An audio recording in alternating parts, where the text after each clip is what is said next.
Servicios informativos.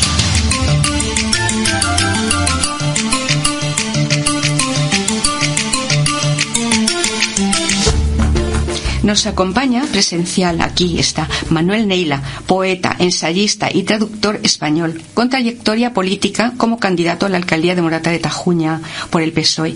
Es portavoz del Grupo Municipal. Buenos días, Manuel. Tienes que hacerme una corrección. Buenos días. Bueno, casi la puedes hacer tú, porque habías dicho que era secretario general del Partido Socialista, y eso es mi querido Ángel. Ángel es alcalde. Y el secretario de organización, Manolo Pozo. No fue esa pequeña corrección que quizás se nos pasó al principio. Muy bien, es que eres portavoz del Grupo Municipal, ¿no? Exactamente. Vale. Bueno, pues en primer lugar, muchas gracias de verdad por estar aquí, que te lo he pedido que vinieses, ¿no? Ya teníamos esta entrevista pendiente hace como 3 semanas, sí. Y bueno, hoy por fin ya lo podemos realizar. Uh-huh. Entonces, muy lejos de aquella última entrevista, el 16 de septiembre de 2023, en plena legislatura, por las propuestas presentadas por el PSOE. Hoy, Manuel, volvemos para hablar de la actualidad política bajo el punto de vista de la oposición, pero ahí profundizaremos un poco más adelante, que es cuando va a estar todo tu grupo contigo, que va a ser la próxima semana. Aquí vamos a hablar, nos vamos a centrar en otro tema tuyo, que va a ser como un poco más principal, y es para que nos hables de un trabajo profesional en el que ya estás metido. Sí, además es el marco de todo, de mi actitud personal y de mi actitud política. Es un Congreso Nacional de Humanistas que se celebra en la Biblioteca Histórica Marqués de Valdecillo, al amparo de la Universidad Complutense de Madrid. Y bueno, colaboramos pues 10 o 11 personas, entre ellas, bueno, está Gómez de Liaño, un estupendo filósofo, o un tal Gilbert, que tiene un libro muy reciente, El viejo humanismo. En fin, hay personalidades interesantes, o Blanco, Antonio Blanco, en fin, es un lugar de discusión, de ponencias, es un congreso. Claro, en el que participas tú también junto a estos destacados personajes que nos dices, y que son de distintos ámbitos, ¿no? Como eso, poetas, escritores, políticos. Sí, bueno, sí, he trabajado en este tema. No es el primer congreso humanista al que asisto. El año pasado asistí ya a otros con una ponencia sobre Miguel de Montaigne como humanista. Y en este caso pues hablaré como el tema general son las razones humanas, es decir, la manera de entender lo que es cada uno de nosotros, el hombre. Ha habido distintos hombres.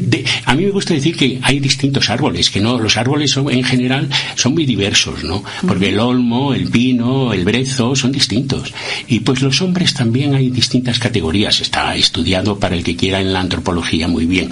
Y de lo que se va a hablar es de las razones humanas, o de los tipos de hombre. Yo me voy a encargar del hombre burgués, el hombre entre el siglo XII y la Primera Guerra Mundial, el siglo XX, que es un tipo de hombre muy curioso, el homo faber, el hombre que hace, ¿no? Y bueno, me voy a encargar de este aspecto, de este tema. Bueno, pues si te parece, ahora profundizamos un poquito en el contenido de este programa y de los materiales para la documentación requerida. Pero antes quiero decirte, Carlos García Gual, filósofo y helenista, dice esta frase en una entrevista en el periódico La Razón: la gente es cada día más vulgar y le gusta más parecerse a la mayoría, y asegura que ya resulta difícil encontrar espíritus individuales y críticos en la sociedad de masas. ¿Qué reflexiones harías tú de esto? Está muy relacionado con la filosofía, ¿no? Mucho. Por eso no es mi camino pero yo pienso que para sí. Entender las palabras de García Gual solamente hay que enchufar la televisión y ver La Isla de los Famosos, por ejemplo. Si los famosos son esos, pues la verdad es que son bastante vulgares, ¿verdad? O otros programas que por el estilo son los que más abundan. La vulgaridad se ha puesto de moda, la fealdad, lo feo, la estética de lo feo, en fin, parece que la belleza, la verdad ya no están de moda ni venden bien. En cualquier caso, todo en realidad que sea pensamiento es filosofía. filosofía. Decía Antonio Machado, y siempre lo repito porque es que dice, ¿de qué sirve la libertad de expresión para un pensamiento esclavo? Es decir, tenemos que liberar el pensamiento y cada uno tiene que pensar por sí mismo con razones, con el juicio crítico y, a ser posible, con una cierta categoría estética, ¿no? Es muy interesante, no está de más que nos tuviésemos ahí un poco a ver de qué va el tema de la filosofía, porque realmente es bastante interesante y no sé cómo decirte, muy natural, muy normal, que deberíamos a lo mejor. El humanismo en realidad es un tipo de hombre. En realidad no siempre ha existido lo que hoy llamamos el hombre humanista. Esto es una cuestión del siglo XV que luego se desarrolla en el siglo XVII y XVIII, pero en realidad el humanismo es responder a qué es el hombre, cómo es, cómo somos, para qué estamos aquí. Es decir, esas preguntas que son tan generales que a veces dan risa hacérselas, ¿no? Pero siempre he dicho que la reacción de cada uno depende de la idea que él tenga de lo que es el hombre. Si uno no sabe lo que es la bondad, la belleza y la verdad, realmente está perdiendo una cierta dignidad humana. El humanismo de lo que se trata es del estudio de la dignidad humana, la dignidad del hombre, que la perdemos todos frecuentemente, ¿no? Pues en este caso de lo que estás estudiando es un espacio de difusión sobre el humanismo, como hemos dicho. ¿Y en qué medida, pregunto, esta actividad tiene relación con la política, que hasta el día de hoy estás implicado, ¿no?, como oposición? Entonces, ¿qué relación le encuentras tú ahí? Evidentemente, ya digo que es la actitud personal del humanista. Es una actitud volcada hacia los demás. El humanista sabe que uno solo no es nadie. Uno es en cuanto se relaciona con los demás. Por eso el respeto a los demás, la escucha de los demás, es imprescindible para el humanista. En realidad no estamos en una época favorable al humanismo, hay que reconocerlo, que después de la Primera Guerra Mundial, en la crisis de entreguerras, salió esto a discusión, que el humanismo había terminado, que el humanismo había quebrado, porque realmente la Segunda Guerra Mundial, donde se produjo aquel desastre de los crematorios nazis, pues dicen, ¿para qué el humanismo si vamos a terminar así, de esta forma inhumana? Entonces entró el humanismo en una cierta crisis y de ahí está saliendo, yo creo que reforzado, pero no son tiempos buenos ni para la lírica ni para el humanismo. Lo sabemos los humanistas, que somos 4 o 5, dicho entre comillas, somos pocos los que seguimos indagando en esta manera de concebir las relaciones humanas. Claro, porque ¿crees que los ciudadanos de a pie lo entenderíamos? Si no profundizamos, creo que no. ¿Qué es lo que te he preguntado? A ver, ¿cómo? Bueno, los ciudadanos de a pie, yo creo que lo entienden porque lo sienten. Los que no lo entienden o no lo quieren entender son los que se quieren aprovechar de los ciudadanos de a pie. Son dos cosas distintas. El ciudadano de a pie entiende porque lo siente, porque lo vive. Cuando oímos, estamos en una sociedad sin valores, ¿qué queremos decir con eso? Pues que no es una sociedad humanitaria, ni el humanismo es la norma de convivencia. Estamos diciendo lo mismo. Con otras palabras, el ciudadano de a pie sabe que estamos en una sociedad enloquecida, violenta, criminaloide. ¿Y por qué? Pues la razón yo creo que para algunos es la siguiente. En cierto momento de la historia, lo que algunos llaman el fuste torcido de la humanidad, es que el humanismo y el tecnicismo se separan. Y está lo científico-técnico por un lado, y la imagen del hombre científico-técnico, y por otro lado, la imagen del hombre humanista. En ese divorcio es lo que da lugar a una sociedad que se la pueda manipular. Porque al hombre científico-técnico, si no tiene un espíritu crítico y un sentido del juicio coherente es manipulable. Entonces, si divorciamos el espíritu, el pensamiento de la actitud de las obras, entonces, claro, la teoría y la praxis no se pueden separar. El hombre es las dos cosas, teoría y praxis, desde los griegos, los romanos, los judeocristianos. En las distintas culturas la teoría y la praxis, el pensamiento y la práctica no se pueden separar. La sociedad moderna, sobre todo a partir de la Primera Guerra Mundial, ha separado totalmente esto, y de ahí que estemos en esta sociedad escindida, rota. ¿Y cómo crees que se pueden unir esas dos cosas? Pues es difícil, pero bueno, yo creo que respetando los cánones del humanismo, que en realidad, por resumirlos de alguna manera, son la educación, el sentido común, el juicio crítico y el gusto. Hay que desarrollar en todos estas facultades, en todos desde 0 a 100, cada uno hasta donde pueda, ¿no? Pero si alguna de estas facultades del hombre no se desarrolla, estamos haciendo hombres quebrados, hombres parciales. Y esos van a tener un comportamiento social bastante incoherente. En realidad eso lleva a un individualismo atroz, a una supervivencia, a que el que más corra, pues llegará al primero, y el que más tenga para él. Ese individualismo es al que se llega cuando se escinde el humanismo, que requiere de la empatía y del respeto a los demás, del tecnocientifismo, que simplemente es la supervivencia, ¿no? Claro, es que son unos valores que hay que desarrollar, pero ¿de qué manera? A partir de la educación. A partir de la educación es de donde surge todo. Que, por cierto, está en crisis, porque la educación que se está dando en los colegios, en los institutos y en la universidad en este momento, y mire que de eso sé, porque he trabajado en ello 40 años. De toda la vida, ha ido es a tu peor. Trabajo de siempre, ¿no? Cierto, ha ido a peor. He tenido desde niños de 4 y 5 añitos hasta niños de 90 añitos en la universidad. Es decir, que conozco bien el paño.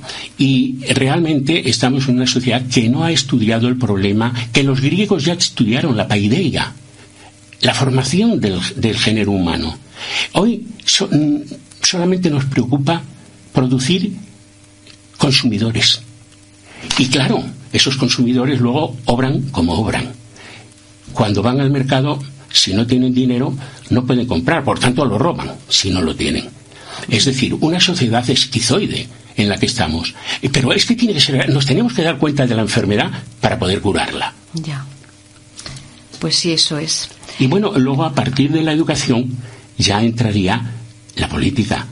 Porque es lo esa que es la relación, ¿no? Lo que queremos relacionar. La relación es esa, claro. La educación forma a alguien hasta la mayoría de edad, aunque la formación es continua, ¿eh? Yo estoy aprendiendo ahora más que cuando era chiquillo. Bueno, de distinta manera. Pero la formación académica, escolar, o por libre, que hay premios Nobel que no tienen carrera universitaria, que la carrera universitaria, la titulitis, es otro de los defectos de la educación. Uh-huh.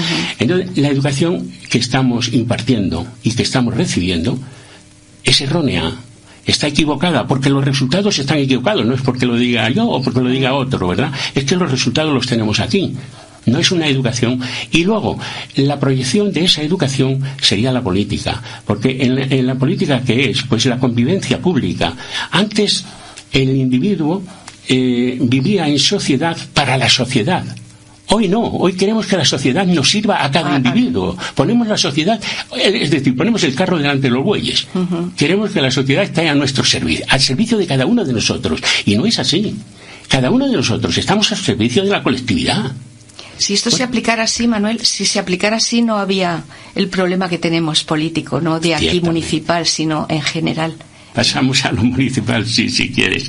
O sea que, bueno, pues sí, vamos a pasar un poco, claro, porque seguramente los ciudadanos, los vecinos de Morata, ya que estás aquí, Querrán saber algo del representante de la oposición, ¿no? Sí. Así bueno. Es que, pero bueno, si quieres decir algo más, que tenías que comentar alguna otra cosa. Si quieres, luego al final me preguntas de lo que vamos hablando, para ver qué quieras, pero para avanzar, porque a lo mejor no llegamos hasta el final, podemos ir con esto. Vamos a ver, yo tengo la idea de lo que es el grupo municipal nuestro, desde dentro, tengo la idea de lo que es el equipo de gobierno, y tengo la idea de mi actitud personal, que son distintas las tres. Mi grupo municipal llegó a la campaña con una idea muy clara de trabajar para Morata, para el pueblo. El equipo, sin mirada retrovisiva, como algunos están intentando aplicarnos, pero con mirada proyectiva hacia adelante, ¿no? Bueno, nuestra actitud era la cordialidad, la crítica y la solidaridad con los demás. Esto era lo que nos guiaba en la campaña, lo que estaba detrás de nuestro programa. Ser cordiales con los adversarios y con la gente que nos sigue. Ser críticos y decir cuando algo se hace bien o se hace mal. Cuando se hace bien también, que no se suele decir, pero hay que decirlo. Ese es otro defecto muy general, ¿eh? Pero la crítica no consiste en decir eso no. Consiste en decir eso sí, pero eso no. O eso no, aunque eso sí. Es decir, las dos cosas, ¿no? Y luego hay que señalar también la participación. La participación. Nosotros hacíamos una crítica, o que pretendíamos una crítica participativa. Bueno, pues nos han roto la cordialidad. Nos han roto la crítica, porque no nos dejan hablar, ahora entraremos en ello, y nos han roto la participación, porque en realidad no nos participan nada más que para alguna foto protocolaria. En cualquier caso, ya si quieres te digo nuestra visión, no solo del grupo personal, que son estos ejes fundamentales, ¿no?, de cordialidad, crítica y participación, pero claro, estamos viendo que el equipo de gobierno tiene unos principios absolutamente contrarios a estos. Digo, bien, ejemplo, es que mi pregunta viene a colación con esto, porque te iba a preguntar y te pregunto, ¿qué ocurre con la política municipal en los plenos? Porque han sido 4 plenos celebrados durante esta actual legislatura, ¿no? Y los ciudadanos desde fuera siguen percibiendo como una mala sintonía, ¿no? Y un poco entendimiento. Claro, ahí iba, es que no hay sintonía. Es que realmente se ha roto la sintonía. Es que realmente frente a la cordialidad, el equipo del grupo municipal socialista, el equipo de gobierno, pues opone la esquivez, el enfrentamiento, la negación. Y frente a la crítica, imponen el dogmatismo. Esto es así porque lo digo yo, y ahora hablas tú porque me da la gana. Y por otra parte, frente a la participación, pues imponen la autocracia. Esto lo hago porque sí. De esa manera han vaciado el pleno de contenido. Se han llevado cuestiones que había que debatir en pleno, se las han llevado al equipo de gobierno. Para gestionarlas sin dar la posibilidad a la oposición a que exponga su visión frente a esas cosas, ¿verdad? Entonces, claro, frente a esos 3 principios del grupo municipal, el equipo de gobierno pues reacciona de una manera opuesta totalmente. Claro, no puede haber concordia así. No puede haber concordia cuando lo que realmente beneficiaría al pueblo de Morata sería la concordia. Ya, en este último pleno, según el alcalde que estuvo aquí, Fernando Villalén, hace unos meses aquí en estos micrófonos, unas semanas, dijo que como novedad es que se van a regir los plenos por el reglamento para que cada interviniente cuente con el tiempo que les corresponda. Y efectivamente, y lo dijo también en el Pleno, creo. Claro. Entonces yo pregunto, ¿esto se cumple, se está cumpliendo o cómo va? Porque esto no sabemos seguramente la mayoría de los ciudadanos cómo va. Yo estoy esperando que se haga, que se me convoque para hacer ese reglamento, que se nos convoque al grupo municipal. Se nos convocó, hay que decir la verdad, a principios de noviembre, creo, lo tengo en la documentación. Pero luego la portavoz de Izquierda Unida estuvo enferma y dijo don Fernando, nuestro alcalde, que posponíamos la reunión para hacer ese reglamento o para proyectar o para ver qué tipo de reglamento convenía, pero no se ha vuelto, o al menos a mí no se me ha vuelto a convocar. Lo que quiere decir que no existe todavía reglamento. Y se está, por eso dije antes, obrando de forma autocrática. Pues esto, usted habla esto, usted no habla, usted hace, usted no hace, cuando realmente el Pleno es un lugar de diálogo, de palabra. ¿Por qué tenemos miedo a la palabra? Antihumanismo. Ya.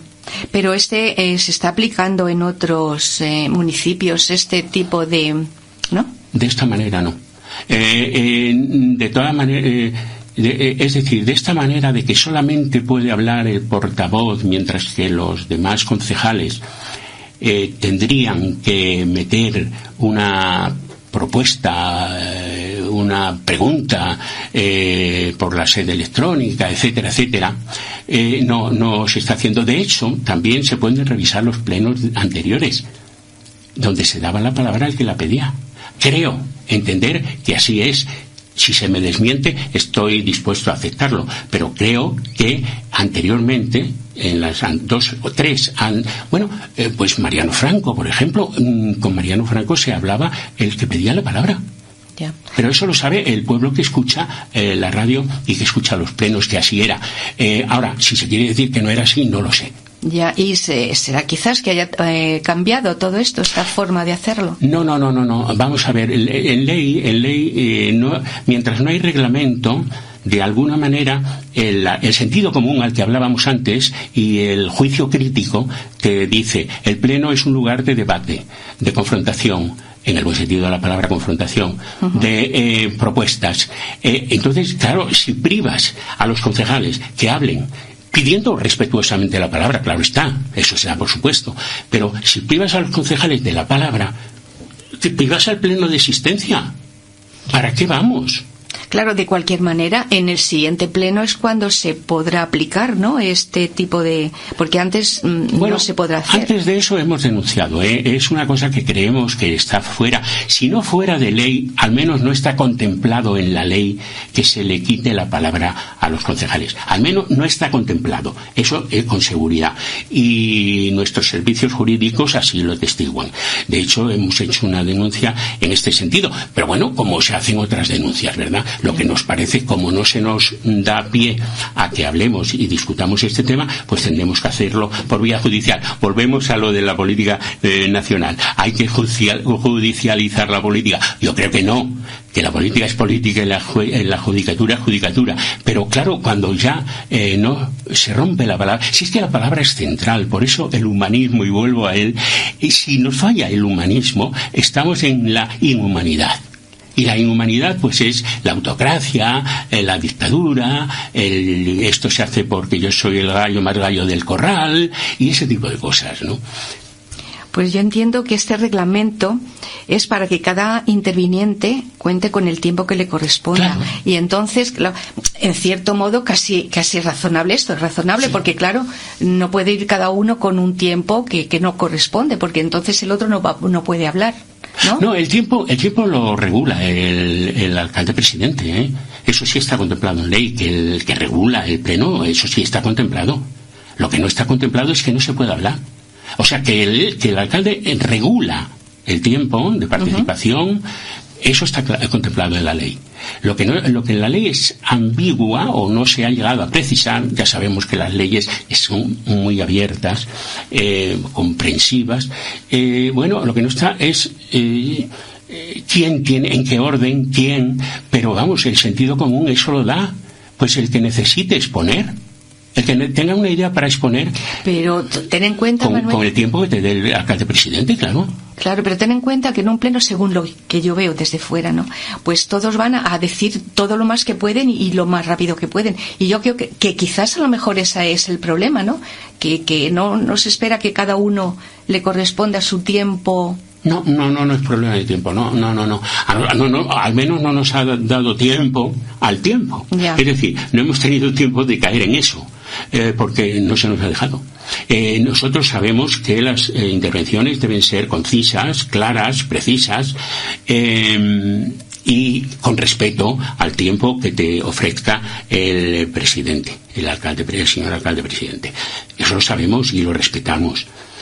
Pero es que no nos ha dado tiempo a respetarlo, porque nos han dicho, no, habla el portavoz, solamente el portavoz. ¿Cómo? No sé, claro, yo eso ahí no puedo decir nada, claro, porque tampoco sé está en ley la causa de aquello, por qué tiene que ser, por qué ocurrió aquello. Creo que es un error de interpretación, y sobre todo, una crítica que me permita nuestro alcalde presidente es que no ha sabido gestionar la victoria. Si a él no le hacía falta privar de voz a la oposición, tiene la mayoría absoluta que les ha entregado el pueblo. No les hacía falta privar a la oposición que diga lo que en rigor tienen que decir, porque para eso se nos ha nombrado concejales, para que nuestras propuestas sean oídas en el Pleno. Y eso supongo que será lo que en esta interpretación jurídica que hemos solicitado se especifique, ¿no? Ya que no se especifica en ese reglamento inexistente, pues al recurrir a la legalidad para que se nos diga, bueno, ¿qué es esto? ¿Cómo está? ¿Quién tiene que hablar? ¿Por qué? ¿Cuándo y cómo? Hay una cierta... pero en las leyes están todas iguales, son muy amplias, la interpretación. Los propios jueces a veces no tienen la misma interpretación de una misma ley, lo sabemos todos, ¿no? Por lo que está pasando con todas las demás leyes generales. Y en la legislación local pasa lo mismo, que las leyes tienen una cierta amplitud. Pero claro, ahí está el fallo que yo, con permiso, le criticaría a nuestro alcalde presidente, que no ha sabido interpretar esa ley, es decir, aplicar el sentido común a esa ley, que sí existe, la de que los concejales en el Pleno expondrán sus ideas. Con el tiempo, efectivamente, que el alcalde presidente les conceda, pero que les deje hablar. Es que incluso a mí, como portavoz, no se me ha privado de palabra, pero sí se me ha dicho, no, usted aténgase a este asunto. ¿Cómo? Hombre, yo puedo hacer unos preliminares, puedo hacer unas explicaciones, como estamos haciendo ahora en la conversación, ¿verdad? Porque, ¿qué es eso decir sí o no? O todo lo contrario. Habrá que dar razones, juicios, ¿no? En fin, creo que es una equivocación, pero eso ya no entro nada más que en mi punto de vista. Yeah. Se ha equivocado el señor alcalde en este caso, como se ha equivocado en otro caso también. En esa sobreexposición que está haciendo de sí mismo, vendiendo su imagen por todos los medios, si no le hace falta, si ya tiene el gobierno, si ya tiene la ley, si ya tiene el boletín.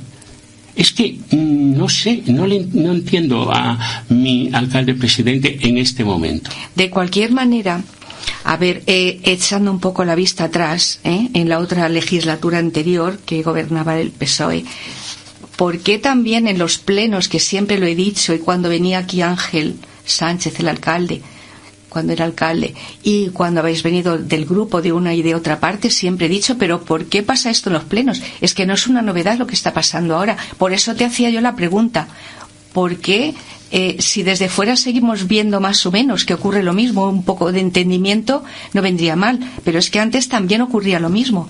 ¿Y por qué era debido? ¿A qué es debido? A lo mejor tú me lo puedes decir. Sí, dos cosas.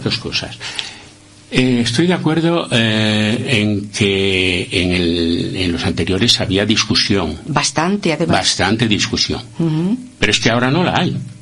Ahora es que no la permiten. Y si de lo que estamos hablando es de esto, de la permisividad, entre comillas, porque es simplemente permitir, es dar voz al otro, es dejar hablar, es conversar. En Sudamérica a estas reuniones les llaman conversatorios. Tenemos que conversar, tenemos que hablar, tenemos que exponer cada uno el punto de vista. Yo, esto de aplicar el retrovisor, de mirar hacia atrás, voy a intentar obviarlo, no voy a entrar, porque no quiero tomar la palabra de quienes me precedieron, que para mí lo hicieron lo mejor que pudieron. Pero claro, eso es una opinión personal. Entonces, entrar hacia lo que hicieron los equipos de gobierno anteriores, nos podíamos ir hacia el de Concepción Loriente, al de Mariano, al de Franco, al de Rafael Villalba. Yo eso ya no me gustaría entrar ahí. Lo que dudo es que antes se privase de palabra, es decir, lo dudo casi al 99% por dejar alguna puerta abierta a la posibilidad de que en algún momento pasara. Pero creo que no pasó el que se privase de palabra a los concejales de la oposición. Otra cosa es que se dijera: ya ha concluido su intervención, ya ha pasado el tiempo oportuno, es decir, que la regulación es posible que existiera. Lo que no estoy casi convencido, al 100%, eso nunca se puede decir, ¿no? Pero al 100% estoy convencido de que, al menos en las dos legislaturas anteriores, que son las que de alguna manera me competen más, se respetaba la palabra de la oposición. Se dejaba hablar a la oposición, a cualquiera de los concejales de la oposición. Si no fuera así, pues eso, claro, me lo tendrían que demostrar. Ya. Yo no me refería precisamente a entrar en la política anterior, en las anteriores legislaturas. Me estoy refiriendo a los plenos. Es que, en definitiva, los plenos, en los que lo vemos desde fuera, pues decimos, bueno, pues sí, esto está casi igual. De una manera antes y ahora de otra manera, en definitiva, pues lo mismo. Se acababa igual. Claro. Vamos a ver, es general que los plenos, no solamente el de Morata, el de la Comunidad de Madrid, el Parlamento, pues son brongos, se falta el respeto, no se conversa, no hay diálogo. Yo creo que es un mal ejemplo, aquello, para todos. Ahí vamos. Es decir, que está tan generalizada la mala política, porque hay una política que es la que creo buena y que es la que nosotros queríamos haber seguido, que es la política de lo posible, de buscar las posibilidades. Pero hay otra política que es la de la venganza. Y creo que hoy la política está más por la segunda, por la política de la venganza, del rencor, de la discordia, no de la concordia, no del acuerdo. No, claro, pero no es el equipo de gobierno anterior ni este, es que son todos. Es que no cunde el ejemplo del juicio crítico y del respeto a la palabra del otro. No está cundiendo. Y cuando yo entré en política pensé, ¿podré aportar algo de mi talante? Conciliador, digamos. De mi talante conciliador, de mi talento, o al menos el talento que yo quisiera tener, podría aportarlo a la política municipal. Bueno, voy a seguir intentando. ¿Y cómo lo harías? Bueno, pues eso es lo que estoy haciendo e intentando, por ejemplo, ahora con esto que estoy haciendo, ¿no? Al explicar mi punto de vista y mi actitud personal. A mí me parece que sin talento y sin empatía no vamos a ningún sitio. Totalmente de acuerdo. Esa es mi opinión personal. Antes te dije que tenía una opinión del grupo nuestro, la concordia, el juicio crítico y la proposición, y la mía es esta: el talento y la empatía. Quizás no perciben la forma que tú quieres hacer las cosas. Quizás es que no se percibe o no se ha hablado.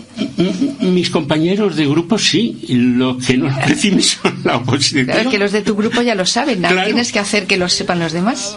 Bueno, si esto sirve para algo, ¿no? Si sirve esto, y me tienen abierto a eso. Es más, fíjate, yo creo que se nos va haciendo la hora, ¿verdad? ¿O no? Sí, un poquito tenemos, 10 minutillos. Pues hemos hablado de cosas que yo me gustaría aportar tanto a mi grupo, como lo estoy intentando, como al pleno, que es a lo que yo he venido. Por cierto, a mí se me ha recibido regular, regulín regular.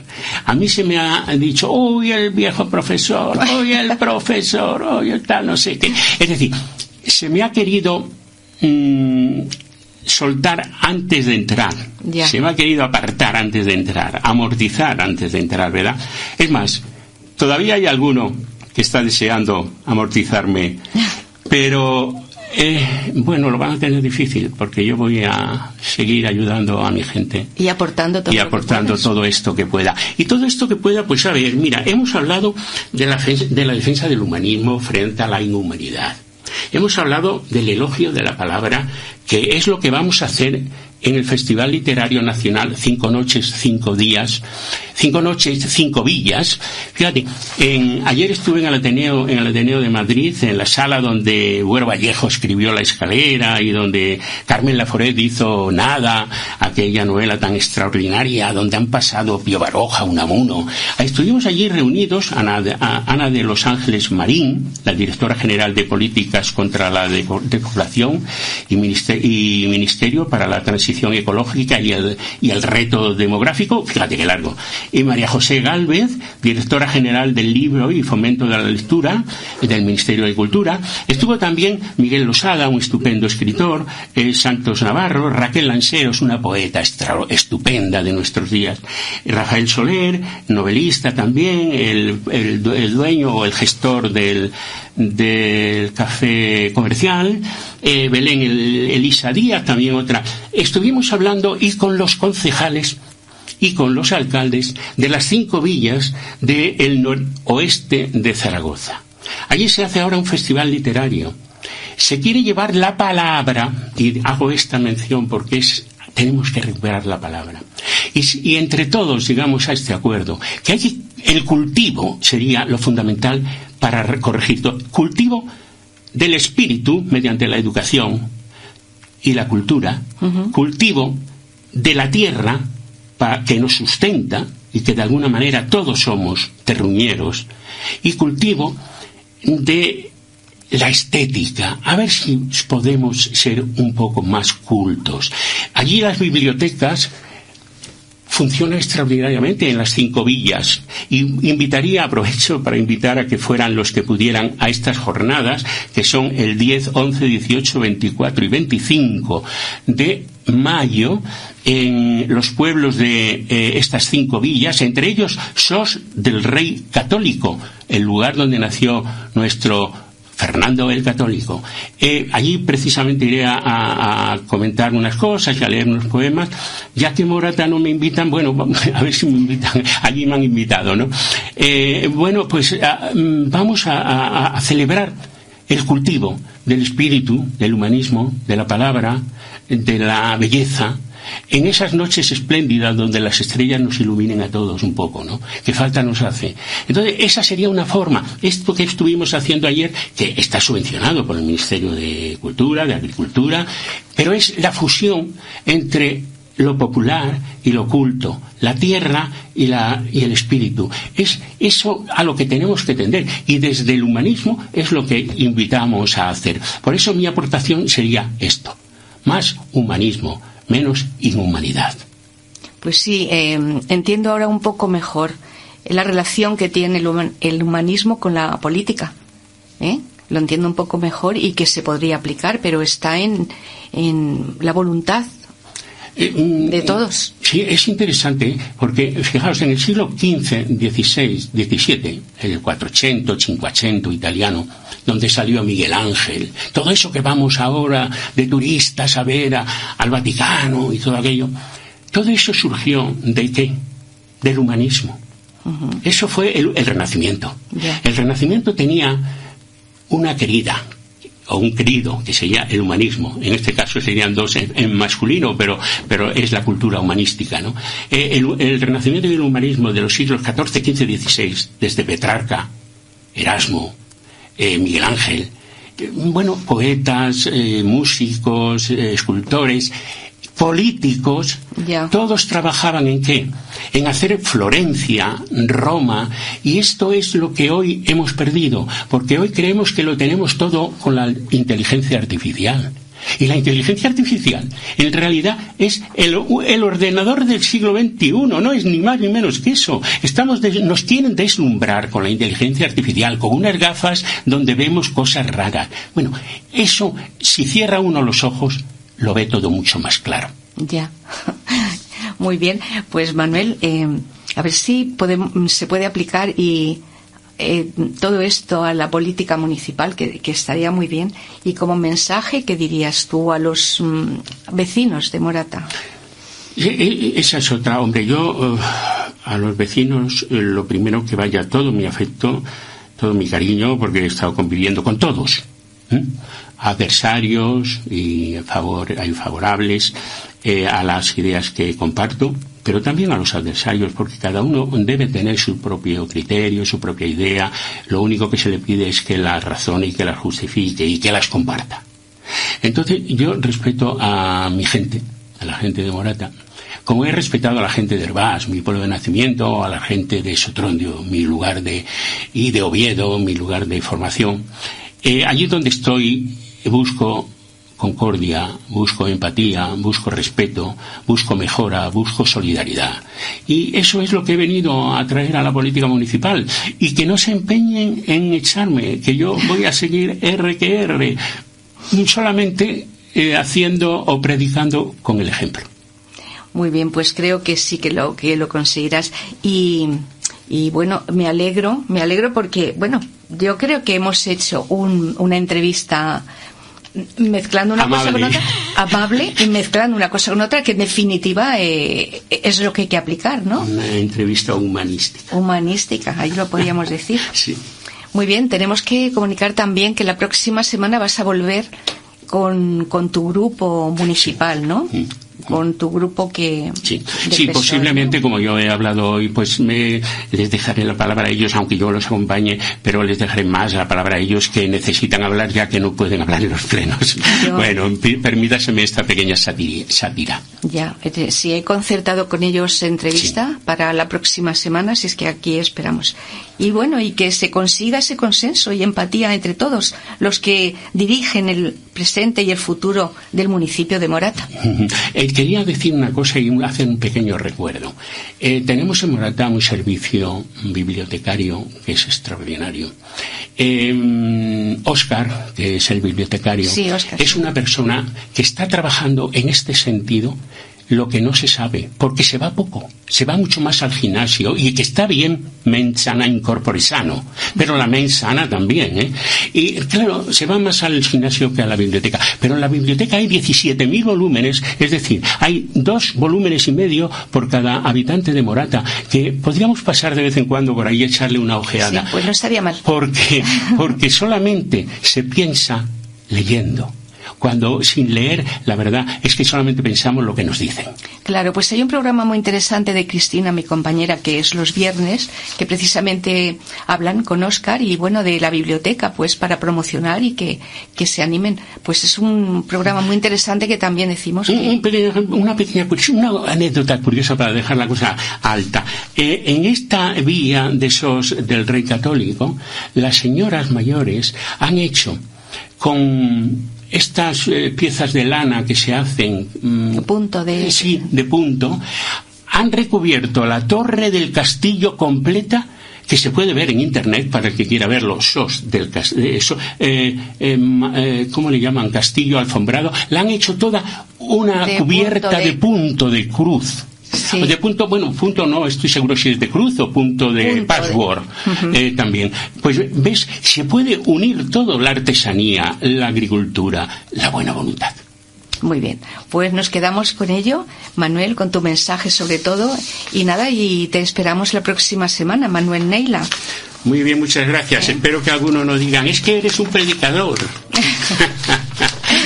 Nada, muy bien, gracias, Manuel.